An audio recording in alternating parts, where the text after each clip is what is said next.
America president Donald Trump ప్రతిష్టాత్మకంగా తీసుకొచ్చిన one big beautiful bill ఉభయ సభల్లోనూ పార్లమెంట్ ఉభయ సభల్లోనూ కూడా ఆమోదం పొందింది సార్. సో ఈ బిగ్ బ్యూటిఫుల్ బిల్ అంటే ఏంటి? ఈ బిగ్ బ్యూటిఫుల్ బిల్ వల్ల ఎవరికి లాభం, ఏంటి లాభం అంటే ఏం చెప్తారు?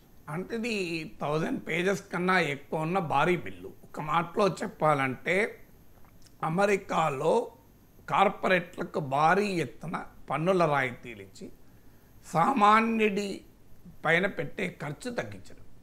అయితే ఇలాన్ మస్క్ దీని కొరకు వ్యతిరేకించడం లేదు. ఇలాన్ మస్క్ ఏదో సామాన్యుల పైన పెట్టే ఖర్చు తగ్గిస్తున్నారన్నది ఇలాన్ మస్క్ బాధ కాదు. ఇలాన్ మస్క్ బాధ వేరు. అది ద్రవ్యలోటు పెరిగి బడ్జెట్ డెఫిసిట్ పెరిగి అప్పుల భారం అవుతామని అంటున్నారు. ఇందులో ముఖ్యమైనది ఏంటంటే భారీ ఎత్తున లక్షల కోట్ల డాలర్లు బిగ్ కార్పొరేట్స్కు రాయితీలు ఇవ్వడం. ఇది ట్రంప్ ఫస్ట్ టర్మ్లో మొదలైంది. సెకండ్ టర్మ్లో ఇప్పుడు ఒక ఉధృత రూపాన్ని తీసుకుంటుంది. ఇది మొదటిగా దీంట్లో ఉన్నది. మరి ఎప్పుడైనా ఒక భారీ ఎత్తున పన్నుల రాయితీలు ఇస్తే ఆటోమేటిక్గా ఏం జరగాలి? ఎక్కడో ఒక చోట కోత విధించాలి. ఎందుకంటే బ్యాలెన్స్ చేయాల్సిందే బడ్జెట్ను. 2019 సెప్టెంబర్లో నరేంద్ర మోడీ ప్రభుత్వం కూడా 10% కార్పొరేట్ ట్యాక్స్ తగ్గించారు. ఫలితంగా మోర్ దెన్ 1,80,000 crores ఇండియాలో ఉన్న బిగ్ బిజినెస్ కంపెనీస్కు పెద్ద పెద్ద కార్పొరేట్ లాభమైంది.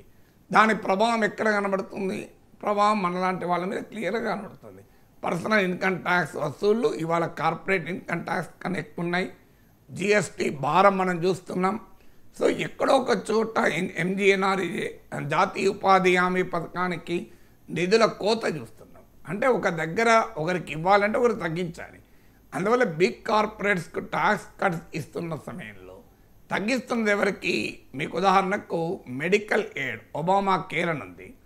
అంటే పేదవారికి వృద్ధులకు ప్రభుత్వము వైద్య సహాయం చేయడం.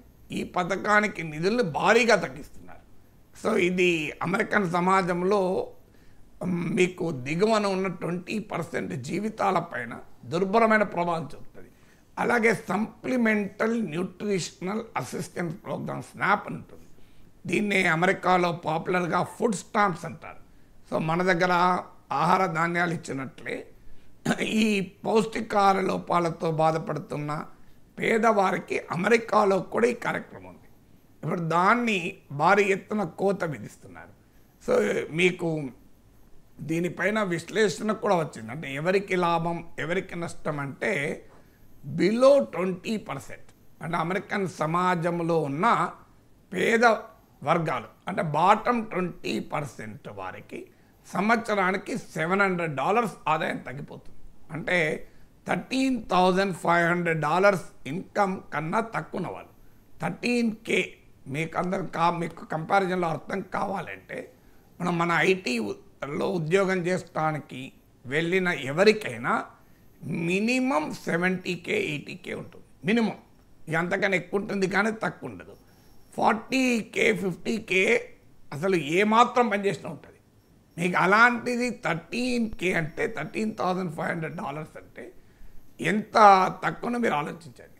అంత దిగువన ఉన్న 20% అమెరికన్ పాపులేషన్కు ఏటా $700 మీకు ఇన్కమ్ తగ్గిపోతుంది. 2.9% తగ్గిపోతుంది వాళ్ళకు.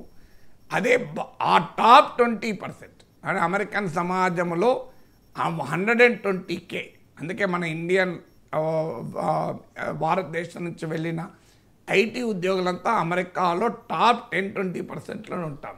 ఎందుకంటే ఒక 2 ఏళ్ళ ఎక్స్పీరియన్స్ ఉన్నా ఈవెన్ కొంతమంది అయితే టాప్ యూనివర్సిటీలో చదివిన వారికి స్టార్టింగ్ కూడా 120K మినిమం ఉంటుంది.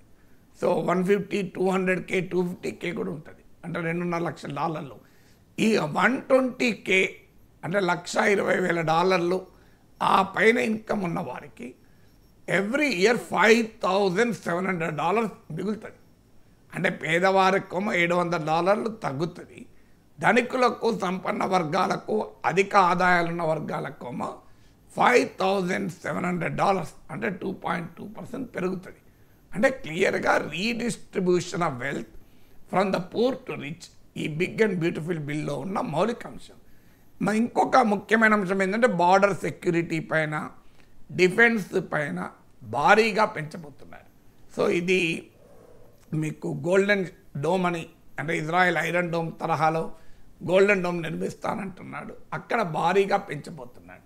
సో దీంతో పాటు ఇందులో మీకు అనేక రకాల, ఈవెన్ మన ఎన్ఆర్ఐలు ఇండియాకు పంపించే దానిపైన రెమిటెన్స్ ట్యాక్స్లు అన్నీ కూడా ఇదే బిల్లులో ఉన్నాయి. ఎలక్ట్రిక్ వెహికల్స్కి ఇచ్చే రాయితీలను తగ్గించారు. దాని మీద ఇలాన్ మస్క్ కోపం వచ్చిందని ట్రంప్ చెప్తున్నాడు. సో ఇందులో దీనివల్ల ఏంటంటే అమెరికా అప్పుల భారం ఇంకా పెరుగుతుంది. ఇప్పుడే $37 ట్రిలియన్ అమెరికా అప్పు, అంటే అమెరికా జీడిపితో పోలిస్తే 125% అరౌండ్ ఎక్కువ, 125% ఎక్కువ. సో దీనివల్ల పెద్ద ఎత్తున ఎకానమీ దెబ్బతింటుంది అనేది చాలామంది వాదన. ఎందుకంటే ఆల్రెడీ భారీ డెట్ ఉంది. Even interest payments every year America చెల్లించేది $950 బిలియన్, 95,000 కోట్ల డాలర్ల వడ్డీలే కడుతుంది. అంటే $37 ట్రిలియన్, 37 లక్షల కోట్ల డాలర్లు. సో ఇంత భారీగా అప్పున్న సమయంలో అమెరికన్ ఎకానమీ పైన మరింత భారం మోపే ఈ బిగ్ అండ్ బ్యూటిఫుల్ బిల్ ఏంటి అనేది ప్రశ్న. అందుకే ఇలాన్ మస్క్ అంటున్నాడు, if it is big it can't be beautiful అని. సో అందువల్ల ఇలాన్ మస్క్ వాదన, ఇలాన్ మస్క్ అపోజిషన్కు కారణాలు వేరైనా primarily bill will rob the Peter to pay the Paul అంటారు. ఇది rob the Paul to pay the Peter, అంటే సంపన్నునికి రాయితీలు ఇవ్వటానికి సామాన్యుడి సంక్షేమం పైన కోత విధించేటువంటి బిల్ ఇది. అందుకే ఇది బిగ్ అండ్ బ్యూటిఫుల్ కాదు, బిగ్ అండ్ డర్టీ బిల్లుగా ట్రంప్ వ్యతిరేకులు వాదించడానికి కారణం అది. ఇక ఆంధ్రప్రదేశ్ రాజకీయాల విషయానికి వస్తే వైఎస్ఆర్ కాంగ్రెస్ పార్టీపై మాజీ